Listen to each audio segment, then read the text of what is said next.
이제 계속해서 공유 파트 보겠습니다. 공유 파트는 뭐 다른 파트도 마찬가지만 제가 이제 책을 쓸 때 자소서를 만들 때 목차나 그냥 의미 없이 그냥 고민 없이 쓰는 건 아니고요. 나름 이유를 갖고 하나의 주소를 만들듯이 여행 책자의 가이드에 주소를 만들듯이 나름 의미를 갖고 있습니다. 물론 여러분이 그 의미까지 캐치할 것은 제가 바라진 않습니다. 수험생 입장에서 할 필요는 없습니다. 다만 공유 파트에서는 이 목차와 그 목차 아래에 어떠한 제목들을 붙여 있는지를 반드시 기억해 주십시오. 그래야만이 여러분이 좀 더 수월하게 접근할 수 있습니다. 이 파트가 그렇게 쉽지는 않습니다. 왜냐하면 거기에 대한 권리구제 방안으로서 된다 안 된다는 게 기억할 게 많거든요. 그러면 단순히 해당 파트 주소만 하게 아니라 이게 어디에 해당 어디 밑에 어디 있는지를 아시면서 계속 반복돼야만이 좀 더 확실하게 이해할 수 있는 지름길이 될 겁니다. 부탁 말씀드리겠습니다. 자, 지분의 또는 지분권. 지분은 공유자가 목적물에 대해 가지는 소유의 비율이다. 이 얘기는 뭐였죠? 하나의 소유권을 전제로 해서 여러 명의 소유자가 있고 이 소유권을 양쪽으로 분할해서 가져간다는 의미입니다. 이 지분의 근거예요. 각 공유자의 공유분에 대한 가지는 권리가 지분권이다. 요런 개념은 시험과 상관없이 좀 이해 차원에서 아실 필요가 있습니다. 지분의 비율, 원칙적으로 공유사의 지분의 비율은 당사자가 정하는 거고 그러한 지분 비율을 정했다는 그 근거를 알 수 없을 때는 규정이 있습니다. 어떻게 한다? 균등하게 보유한 것으로 추정한다. 달리 정한 게 있으면 그게 정하는 겁니다. 이게 딱히 시험에 자주 나온 것은 아닙니다. 오히려 자주 나오면 이거죠. 공유자가 그 지분을 포기하거나 상속인 없이 사망하되 상속인이 있으면 그 사람이 상속을 할 겁니다. 상속 절차에 따라서 이루어지면 될 겁니다. 근데 상속인 없이 사망한 때에는 그 지분은 어떻게 된다? 다른 공유자에게 귀속이 되는데 어떻게? 균등해서? 아니다. 나머지 공유자의 각자 지분의 비율에 따라서 예컨대 4분의 1, 4분의 2, 4분의 1 이런 식이 있다고 하겠습니다. 가불병이. 이 사람이 포기를 해요. 포기를 하게 되면 이 지분은 나머지 을과 병하게 기속이 되는데 어떻게? 균분해서 균분하게 8분의 1씩인데 그게 아니라 4분의 2. 4분의 1에서 4분의 2만큼이면 16분의 2만큼. 16분의 1만큼. 이 비율에 따라 을과 병이 갖고 있는 비율에 따라서 4분의 1을 가져가는 겁니다. 똑같이 가져가는 게 아니라 각 지분의 비율로 기속한다. 이게 시험에 잘 나옵니다. 또 하나가 기억이 뭐죠? 물권 변동이 했을 때 186조 할 때 얘기를 했죠. 등기를 포기하는 순간 이 지분이 별도의 등기 없이 기속되는 게 아니라 이 지분을 각자의 지분 비율 범위로 등기를 해야만이 이 4분의 지분의 소유권 이전 등기 효력이 발생한다. 그거 중요하다고 했습니다. 부동산 공유자 일부가 자신의 공유 지분을 포기한 경우 등기를 하지 않아도 이게 핵심 포인트죠. 등기를 해야만이 공유 지분 포기에 따른 효력이 발생하는 거다. 왜 틀렸죠? 등기를 하지 않아도 되기 때문에. 등기를 해야만이 지분 포기에 따른 변동, 지분 이전 등기 효력이 발생한다는 겁니다. 근데 이게 비교할 게 뭐냐면 지금 우리는 공유 파트예요. 근데 합의자도 지분이 있어요. 근데 합의는 공유와 다르게 뭐가 있었죠? 인적 관계에 결합이 있다. 근데 공유는 전혀 없다. 즉 합의자들 사이에는 인적 관계가 결합 관계가 있기 때문에 그 얘기가 뭐냐면 누구와 합의를 하는지가 중요해요. 상대방이 합의자가 누군지가 중요하다는 얘기입니다. 공유자는 인적 관계가 없다. 좀 개인주의다. 누가 공유자인지 중요하지 않다는 겁니다. 그런 차이점이 있기 때문에 뭐가 있냐? 합의자는 사망하면 1인이 사망하면 특별한 사정에 의한 상속인이 그 지분을 포괄 승계한다? 아니다.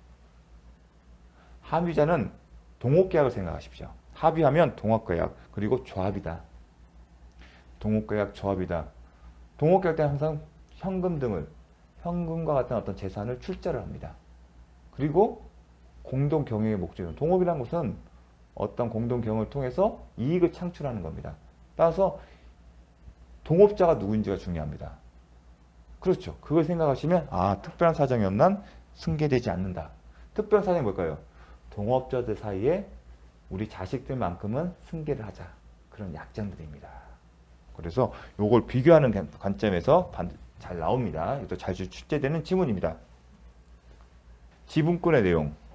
전부를 공유물 전부를 비율대로 사용 수익할 수 있는 권리 강조했습니다. 지분의 자유로운 처분권은 뭐죠? 다른 공유자의 동의 없이 자신의 지분을 마음대로 처분할 수 있다. 그럼 뭐와 비교를 해야죠? 공유물의 처분과는 구별을 하셔야 합니다. 공유물의 처분 어떻게 해야죠? 공유자 전원의 동의가 있어야만이 효력이 발생한다. 지분은 자유롭게 처분할 수 있다. 263조 1문에 있습니다. 여기서 처분은 법률상 개념이기 때문에 양도 담보 똑같죠? 소유권의 권능의 처분과 동일한 개념입니다. 지분 자체도 소유권이에요. 사실은 하나의 소유권을 나눠 갖는 거기 때문에. 다만 소유자가 여러 명이기 때문에 제약이 있을 뿐이다. 다만 이게 중요합니다. 잘 나와요. 지분에 관한 포인트, 지분에 관한 용의물권 설정은 허용되지 않는다. 왜냐하면 관념상 소유인 관계로 범위를 특정하는 것이 곤란하고, 왜냐하면 특정이 곤란한 얘기는 뭐냐면 공유 지분은 전부의 전부를 사용 수익할 수 있기 때문입니다. 지분에 대해서 용의물권 설정하는 것은 일부에 대해서만 한다는 얘기입니다. 그런데 지분의 경우는 전부를 사용 수익할 수 있는 것이고 관념상 권리 때문에 일정 부분을 특정할 수 없는 겁니다. 일정 부분 특정하는 건 이런 얘기예요. 한 필지 토지의 이 부분에 대해서만 용의물권, 지상권, 전세권 등을 설정한다는 건데 지분에 대해서는 이런 방식으로 할 수가 없다는 겁니다. 그래서 구분할 게 하나의 물건의 일부에 대해서는, 즉 공유분의 일부에 대해서는 용의물권 설정은 가능하다. 그건 맞는 지분인데 지분에 대해서는 설정이 허용되지 않는다. 그 이유가 중요합니다. 왜냐하면 나중에 관습법상 법정지상권 판단할 때 이 개념들이 나오거든요. 하지만 수험생 입장에서는 좀 거기까지는 좀 세모를 하겠습니다. 그냥 이런 거구나. 그 정도 수준만. 이유가 이런 이유가 있구나. 그 정도만 아셨으면 좋겠습니다. 관념상 소유인 관계로 범위를 특정하는 것이고, 이 문제는 이런 식으로 특정하는 것입니다. 왜냐하면 공유 지분은 전부를 사용하는 게 지분 개념 자체가 이거니까요. 지분의 개념이 이거라, 전부를 사용 수익할 수 있다는 게 그 지분의 개념이기 때문에 그렇습니다. 용의물권은 공유물 전부에 효력을 미치기 때문이다. 요거 자, 공유토지와 법정지상권 이 부분 잘 나옵니다.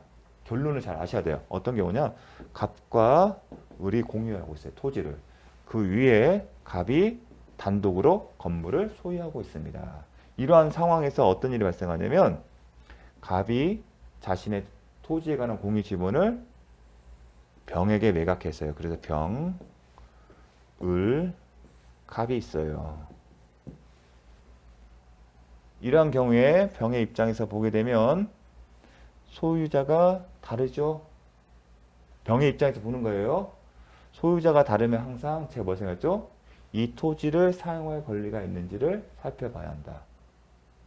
만약에 당사자의 약정이 어떤 약정이 있으면 갑이 이 공유 지분을 병에게 매각 당시에 이 건물 소유를 위한 사용대차나 임대차 관계가 계약을 했기 때문에 그 법리대로 가면 되는데, 그 관계대로 가면 되는데, 그러한 약정이 없을 때 고려한 게 뭐냐면 법정지상권이에요. 왜냐면 법정지상권 두 가지였죠. 360조와 306조는 저당권 실행이고 또 하나가 간수법상이에요. 그럼 간수법상 법정지상권은 매매 등이에요. 저당권 실행 아닌 매매 등의 방법으로 소유자가 달라져요. 근데 출발점 뭐라고 했죠? 토지의 소유자와 건물의 소유자가 같아야 돼요. 그럼 어떤 측면에서 강조를, 어떤 부분에 이제 그 포인트를 둔 거냐면, 좀 이건 다르게 할게요. 잠깐만 바뀌고요. 이 부분이에요. 소유자가 건물의 소유자와 토지의 소유자 같았는데 갑의 토지를 매각함으로써 소유자가 달라졌다. 이 부분에 이런 식의 관점으로 접근해서 갑의 동일한 소유자였다가 소유자가 달라졌기 때문에 간수법상 법정지상권 성립된 것이 아닌가, 그게 하나의 쟁점이었어요. 간수법상 법정지상권은 매매 등 법률행위 때 법률행위로 소유자가 달라지는 거거든요. 저당권 실행이 아니기 때문에 360조가 아니에요. 그러면 간수법상 법정지상권이거든요. 법정지상권은 360조 아니면 간수법상이에요. 근데 360조는 딱 저당권 실행으로 달라지는 거예요. 그럼 저당권 실행 아니잖아요. 그러면 간수법상 법정지상권이에요. 요건은 무조건 동일한 소유자였다가 매매로 달라지는 경우예요. 그리고 다른 약정이 없습니다. 다른 약정은 이제 나중에 배울 겁니다. 요 측면에 주목을 하게 되면 왠지 될 것 같아요. 근데 만약에 갑의 소유를 위해서 간수법상 법정 질사권을 하게 되면 을의 권능을 침해하는 꼴이 됩니다. 그래서 이 경우에는 안 돼요. 그러면 어떤 식으로 표현을 하게 되냐면, 자, 갑을 중에 1인이 공유토지에 건물을 세우고 있다. 갑이 소유하고 있다가 토지 지분만을 갑이 병에게 전매한 경우 관습법상 법정지상권 성립 여부. 자, 좀 어려운 내용인데, 병이 매수한 토지 지분에 주목하여 요걸 주목한다. 이런 거예요. 같았다가 달라졌다. 여기 주목하여 이 지분의 간수법상 법정지상권이 성립될 수 있을지, 이 지분의 간수법상 법정지상권이 성립됐을지 성립되지 않는다. 왜냐하면 이 지분의 법정지상권이 용의물권이잖아요. 지분의 용의물권을 성립할 수 있나 안 된다고 했잖아요. 지분에 관해서는 용의물권 설정은 허용된다. 용의물권에는 지상권이기 때문에. 지분에 관한 지상권 설정은 허용되지 않는다. 지분에 관한 지상권은 성립될 수 없다. 그래서 안 돼요. 이 지분에 갑이 갖고 있던 이 병이 취득한 3분의 지분에서 성립될 수 없다. 왜냐하면 지분에 가서는 용의물권 설정이 허용되지 않기 때문에. 그러면 전체에 대해서는요. 전체 성립하게 되면 을의 입장에서는 무슨 일이야? 자기가 원치 않는 결과를 한 거죠. 이 얘기는 을이 행사할 권리를 대신 병이 행사하는 꼴이 된 겁니다. 갑이. 근데 그거는 허용되지 않는다. 토지 전체에 한 간수법상 법정지상권도 성립될 수 없다. 처음엔 지분 자체에서는 용의물권 설정이 허용되지 않기 때문에 토지 전체에 허용된다는 것은 을에 대해서도 제한을 가는 거잖아요. 간수법상 재산권을 결국은 을의 소유권 권능에 제한을 두는 건데, 이는 을의 입장에서는 불합리한 겁니다. 결국은 갑이 지 마음대로 한 꼴이 된 거기 때문에. 그래서 요 공은 아니다는 거 이렇게 좀 기억을 해주십시오. 나중에 공유파트면 밑에 토지의 공유인 경우에는 안 된다. 하지만 여긴 토지는 단독 소유고 건물에는 공동 소유 때는 지상권이 성립된 경우가 대부분입니다. 그래서 포인트는 토지가 공동 소유일 때 간수법상 법정지상권은 성립되지 않는다고 기억하시면 좀 도움이 될 겁니다. 잘 기억하셔야 합니다. 이렇게 그림을 그리셔가면서 하셔야 합니다. 다음, 공유자끼리 지분을 교환하는 것. 지분을 교환하는 것은 매매와 똑같은 처분에 해당돼요. 이는 지분권의 처분이므로 이를 위해서는 교환 당사자가 아닌 동의가 필요하다. X다. 지분 처분은 자유롭게 처분할 수 있다. 그 얘기는 다른 공유자의 동의가 필요 없다. 그러면 지분권의 처분이라는 점에 방점을 찍어야겠죠. 지분권의 처분이기 때문에 자유롭게 처분할 수 있다. 자, 지분권의 대외적 주장. 이 공유자가 지분권을 대외적으로 주장한다는 겁니다. 그럼 대외적 주장을 크게 나눠요. 등기인 경우와 목적물로. 이 목차는 정확하게 기억을 해주십시오. 뭐라고요? 대외적 주장일 때는 등기와 관련된 거, 목적물에 관련된 거다. 그럼 등기와 관련된 거에서 두 가지예요. 제3자 명의로, 공유자가 아닌 제3자 명의로 원인 무효, 3자 명의 원인 무효 등기. 이 경우와 공유자 1인이 개입한 경우입니다. 원칙적으로는 공유자가 여러 명, 상속입니다. 피상속인이 사망했는데 상속인 3명이에요. 그러면 그 지분이 법정 상속분이 3분의 1이라면 공유자 3명이 각자 3분의 3분의 3분의 1씩 하는데 공유자 1인이 단독으로 하는 경우. 이 등기와 관련해서 이게 딱 두 군데입니다. 그리고 어떻게 권리구제 수단이 있는지를 아셔야 합니다. 대외적 주장 등기면 제3자 명의로 등기가 돼 있어요. 근데 원인 무효예요. 공유자가 안 껴있다는 얘기입니다. 공유자지 1인이 단독으로 되는 경우. 이 경우는 어떤 거다? 법정 상속의 경우에 그런 경우입니다. 그러면 첫 번째, 제3자 명의 원인 무효. 그러면 원인 무효 등기가 있으면 소유권에 방해가 되잖아요. 그잖아요. 등기가 있으면서 공유자들은 제3자 명, 외형상 진정한 소유자는 공유자들인데 3자 명의로 됐다는 얘기는 소유권 행사 방해를 받고 있는 겁니다. 그럼 제거를 해야죠. 그게 뭐죠? 말소 등기 청구 소송이에요. 그럼 누가 하냐는 겁니다. 근데 공유자가 하겠죠. 그럼 공유자가 자신의 지분 비율만큼은 할 수 있는지, 아니면 자신의 지분 비율 벗어나서 제3자 명의 전체를 말소를 구할 수 있는지. 무슨 얘기냐면, 자, 무슨 얘기냐면 이겁니다. 등기부상 권리자가 우리가 배웠죠.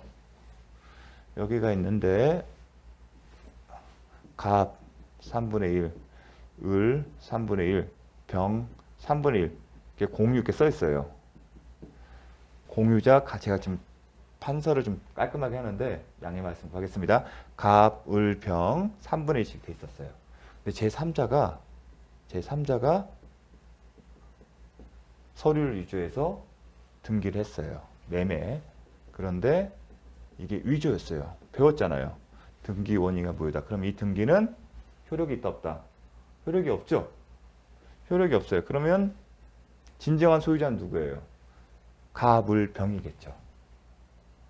그리고 이 3자 명의 소유권 이전 등기가 이 사람들의 소유권의 행사에 방해를 해요. 그럼 뭘 배웠죠? 말소 등기 청구 소송이잖아요. 그럼 여기서 쟁점은 뭐냐면 공유 파트는 그러니까 공유자가 갑이 3분의 1 지금 3자가 명했으면 3분의 1만 말소 청구할 수 있어요. 그렇게 되면 제3자 3분의 2 갑 3분의 1 이렇게 할 수도 있어요. 갑이 이렇게 원하면. 근데 그게 지금 쟁점이 되는 게 아니고 이렇게도 할 수 있는데 뭘 하느냐면 갑이 단독으로 갑을병이 함께하면 이렇게 할 수 있죠. 갑을병이 함께하면 이 3자를 갑, 을, 병 각자 3분의 1을 바꿔달라는 하는 건데 지금 쟁점은 뭐냐면 갑이 자신의 비율 3분의 1을 벗어나서 이 전체를 말소 등기 청구하는 것이 가능할까? 그게 쟁점이에요. 공유 파트에서는. 그러니까 쟁점 주소를 알아야 합니다. 갑이 3분의 1을 벗어나서 그러니까 혼자서 소송한 거예요. 소유권 이전등기 말소 청구 소송하는데 말소 범위를 자신의 지분이 3분의 1이 아니라 어떤 식으로 갑 3분의 1, 을 3분의 1, 병 3분의 1로 자신의 지분 비율 범위를 벗어나서 다른 사람 지분 비율 범위에 대해서까지도 말소 등기 청구권을 행사할 수 있는지. 이 개념은 뭐냐면 자신의 비율을 벗어나서 권리를 행사하는 게 뭐냐면 보존행위 개념이잖아요. 보존행위가 그 의미가 뭐였죠? 자신의 지분의 비율을 벗어나서 행사할 수 있는지. 즉 갑이 을과 병을 위해서도 단독으로 말소 등기 청구 소송을 할 수 있냐. 그게 쟁점인 겁니다. 자, 그러면 보존행위에서 인정일적 긴급성과 다른 공유자의 이익이 된다. 을과 병에서 이익이 되는 거죠. 그리고 등기부 보존행위 뭐죠? 가치분의 공유물 자체의 가치를 유지하거나 보존하는 거예요. 제 등기부에 이 공유물 등기부에 등기부상 이 부동산에 관한 등기부상 소유자가 제3자로 되어 있다는 것은 공유물 자체에 대한 침해가 되는 거고 이걸 말소를 지키는 것은 공유물 자체의 가치 보존이나 유지에 해당되는 것은 명확합니다. 그리고 긴급성, 긴급한 거잖아요. 제3자명으로 있으면. 근데 긴급성 크게 쟁점이 되는 경우는 없어요. 그럼 핵심은 다른 공유자 이익이에요. 이익이 되는 거잖아요. 을과 병에게. 그래서 보존행위에 해당된다. 보존행위에 해당되는 그 실행이 뭐다? 갑이 단독으로 자신의 지분 비율인 3분의 1 벗어나서 을과 병 지분권에 기초해서 말소 등기 청구를 했다. 그 얘기는 단독으로 3자 명의 전체에 말소 등기 청구를 할 수 있다는 겁니다. 그게 쟁점인 겁니다. 자, 그게 이제 핵심입니다. 볼까요? 등기에 관하여 제3자 명의의 원인의 소유권 이전 등기라는 권리 행사. 그 얘기는 뭐냐면 1인이 여러 공유자가 갑을병이 있는데 갑을병 중 한 명이 단독으로 보존 행위로서 3자에 대하여 등기 전부의 말소를 구할 수 있다. 이게 보존 행위에 기초해서 자신의 지분 비율을 범위를 벗어나서 그 등기 전부의 말소를 구할 수 있다는 의미인 겁니다. 어떤 의미인지 아시겠죠? 갑이 만약 3분의 1만 하고 싶다면 그렇게 하면 돼요. 근데 쟁점은 자신의 지분 비율 범위를 벗어나서 전부를 말소할 수 있냐? 그렇게 하려면 어쩌겠죠? 도구적 개념이 보존행위에 해당돼야 한다. 보존행위가 뭐지? 가치물 자체의 유지의 보존행위고 그걸 왜 인정했지? 긴급성과 다른 공유자 이익이 되기 때문에. 공유자 부동산을 제3자 명에 쓰면 공유물 자체에 대한 가치가 훼손되는 거고 말소를 하게 되면 보존이 되는 거잖아요. 그리고 다른 공유자 이익이 되기 때문에. 자, 이번에는 뭐냐면 3자가 아니라 공유자 중 1인이 부정한 방법으로 공유 토지 전부에 관한 소유권 이전 등기를 자신의 단독 명의로 행한 경우 나머지 공유자인 을은 갑을 상대로 자신의 지분에 관해 그 등기 말소를 청구할 수 있다. 이게 어떤 경우냐면 이렇습니다. 자, 어떤 경우냐면 좀 이건 어떤 케이스인지를 아셔야 합니다. 토지가 있어요. 토지가 누구 거냐면 김씨 소유예요. 김씨 소유. 그런데 사망을 했어요. 사망을 했는데 상속인이 갑과 을이에요. 그러면 사망에 따른 상속의 경우에는 별도의 등기가 없이 상속인에게 소유권이 기속된다. 즉 등기가 없더라도 김씨 소유의 토지는 누구 것이 된다. 사망으로 갑과 을이 상속하게 됩니다. 상속인 두 명이기 때문에 공유가 되는 거고요. 지분은 자식들이기 때문에 1대1이에요. 그러면 2분의 1씩, 2분의 1씩, 각자 2분의 1씩 소유를 하게 됩니다. 등기가 없더라도 갑을의 소유가 되는 겁니다. 이게 187조예요. 상속받은 재산을 매각하려면 등기를 해야겠죠. 그럼 등기부를 보게 되면 이렇게 되겠죠. 등기부상 권리자 보게 되면 김씨였어요. 김씨였어요. 김씨가 사망을 하게 되면 등기부상 여전히 외형상 김씨지만 누구 거다? 187조에 따라서 등기가 없어도 갑과 을이 상속인 갑과 을이 공동으로 소유하게 되죠. 그렇죠. 그런데 어떤 경우냐면 갑이 부정한 방법으로 원칙적으로는 갑 그리고 상속은 상속인이 혼자서 다 할 수 있어요. 뭐 을이 같이 하는 건 아니에요. 갑이 혼자서 이런 식으로 할 수가 있습니다. 등기는. 상식적으로 알아두십시오. 그런데 이렇게 해야 하는데 어떻게 했다? 어떻게 했냐면 갑 이렇게 쓴 겁니다. 상속을 원인으로 해서. 갑 단독 소유로.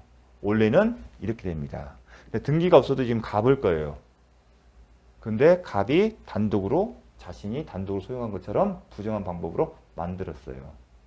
소유자인 을은 등기가 안 됐지만 진정한 소유자예요. 법률상 소유자예요. 비록 등기부상에 나타나 있지 않지만 187조에 따라 이 사람은 소유자예요. 자신의 권리가 침해받고 있는 거죠. 그 침해를 제거할 수 있는 방법이 무엇이냐? 이 사람은 등기가 알아야 할 게 뭐냐면 우리가 이익을 말소할 수 있는 것은 누구만 할 수 있죠? 말소를 시켜야 하잖아요. 말소 관점이라면 소유자만 할 수 있잖아요. 그런데 을이 소유자입니까? 아닙니까? 소유자죠. 등기가 안 되는데 왜 소유자죠? 이 사람 상속자잖아요. 상속받은 사람. 상속받은 사람은 등기가 안 돼 있다더라도 소유권을 상속받는다. 따라서 을은 소유자예요. 그럼 소유자는 방해하고 있죠. 자신의 소유권이 침해됐잖아요. 방해하자 누구예요? 갑을 상대로 자기권 말소를 청구했죠. 근데 얼마큼은? 2분의 1. 소유권에 기한 말소 청구권은 전부를 말소하는 게 아니라 왜냐하면 갑의 지분은 진정하게 거잖아요. 전부를 말소하는 건 아니죠. 왜냐하면 갑은 2분의 1만큼은 이게 공유 지분은 양적인 거잖아요. 전체에서 요것만 해야 하는데 이 사람이 여기까지 한 거잖아요. 그러면 말소는 여기에 대해서만 이루어져야지 여기까지 하는 거죠. 왜냐하면 이 부분은 실체관계에 부합되잖아요. 원래 진정한 소유자 거니까. 갑의 것이니까. 그래서 이 분에 대해서만 말소 등기 청구할 수 있다. 전부가 아닙니다. 공유자에 대해서는. 아까 3자 할 때는 전부였지만 공유자 1인이 단독을 할 때는 자신의 지분 비율 범위 내에서만 하는 겁니다. 그걸 구별하셔야 합니다. 그 구별하는 게 포인트입니다. 다시 보겠습니다. 나머지 공유자의 을은 갑을 상대로 자신의 지분에 관해서만 등기 말소를 구할 수 있다. 갑에 대해서는 할 수 없다. 왜냐하면 이 사람은 공유자이기 때문에 공유 지분을 갖고 있기 때문에 그런 겁니다. 전체가 아닙니다. 누가 할 때? 공유자가 1인이 단독으로 한 경우입니다. 앞에 부분은 3자명이었고 이거 비교를 해야겠죠. 삼자명인지 아니면 공유자 1의 단독명인지 수험생 입장에서 그렇게 구분해서 보셔야 합니다.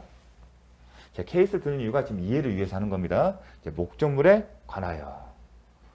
자, 목적물도 제3자가 불법으로 점유하는 경우. 3자가 목적물을 불법으로 점유하고, 그 다음에 또 하나 비교하기에 제3자가 점유하는 거 맞아요. 3자가 점유하는데 여기는 3자가 불법 점유라고 딱 단정적 썼어요. 3자가 점유하는데 이 점유 과정에 공유자가 개입을 한 경우예요. 즉 공유자 중 1인의 허락을 받아서 제3자가 점유하는 경우가 있습니다. 제3자 점유가 있는데 앞에 것은 3자가 공유자들과 상관없이 불법 점유한 거고, 요 뒤에 케이스는 공유자 중에 1인의 동의를 얻어서 점유를 한 경우입니다. 이 경우에는 경우의 수가 나눠진다는 거. 출발점은 각자 주소가 중요합니다. 제3자가 불법 점유했다. 공유자와 상관없이 제3자가 불법 점유한구나. 그런 경우는 불법으로 점유됐으면 점유 자체, 공유자들 점유를 뺏었다는 얘기잖아요. 침범의 점유 자체를 공유자들의 점유를 침해했다는 겁니다. 그런 경우에 침해되면 반환 청구를 하잖아요. 그게 방해잖아요. 방해 형태가 점유면 소유자 입장에서는 방해를 제거하는데 방해의 모습이 점유라면 소유물 반환 청구권을 행사하는 거다. 그럼 쟁점은 자신의 지분 비율을 벗어나서 전부에 대해서 반환을 청구할 수 있는지, 아니면 자신의 지분 비율 범위 내에서만 해야 하는지. 공유자가 자신의 지분 비율 범위 내에서만 단독으로 반환을 청구하는 경우는 올 겁니다. 현실적으로는 단독으로 전부를 인도를 청구할 겁니다. 그게 가능한 거지. 자신의 지분 비율 범위를 벗어난 경우는 보존행위. 보존행위에 해당되는지는 그러한 행위가 목적물의 공유물의 가치를 보존하는 것인지, 그리고 긴급성과 다른 공유자의 이익이 되는 건지로 접근한 겁니다. 제3자가 불법 점유하고 있어요. 그럼 공유물 자체에 방해를 받는 거잖아요. 그걸 회복하는 것은 공유물 자체의 가치를 유지하는 것이고요. 또한 긴급성 크게 문제가 안 된다고 했습니다. 다른 공유자에게 이익이 되겠죠. 따라서 보존행위에 해당된다. 따라서 공유자 중 1위는 함께하면 상관없이 쟁점이 안 됩니다. 공유자 1위는 단독으로 자신의 지분 비율을 벗어나서 공유 전체 반환을 청구할 수 있다. 어떤 게 보존행위 근거로 해서. 그게 또 논리입니다. 자, 공유자 1위는 보존행위로서 제3자에 대하여 목적물 전부의 인도를 청구할 수 있다. 답은 이건데 왜 이렇게 쟁점이 되는지 설명하고 있습니다. 자, 그걸 기억하셔야 합니다. 이것만 아시면 돼요. 수험생 입장은 이건데 제가 계속 설명을 하는 이유가 공유자 중에 단독으로 이렇게 할 수 있는지, 그게 쟁점이다. 어떤 관점에서 자신의 지분 비율을 벗어나서. 그렇게 되려면 보존행위만을 이유, 그 근거는 보존행위에 해당돼야 합니다. 왜냐하면 보존행위만이 그 개념 자체가 자신의 지분의 비율 범위를 벗어나서 권리를 행사할 수 있는 근거이기 때문에. 그래서 계속 답은 보존행위로서 해당되기 때문에 전부를 인도를 청구할 수 있다. 이런 표현이 나오는 겁니다. 자, 또 하나. 취득시효 중단의 효과는 그 청구를 한 지분권자에 대해서만 생기고, 부당이득 반환 청구도 자기의 지분분에서 할 수 있다. 자, 취득시효 할 때, 객차했을 때 공유 지분에 대해서 가능하다. 공유 지분에 대해서 취득시효가 가능하다. 그 이유를 제가 설명했죠.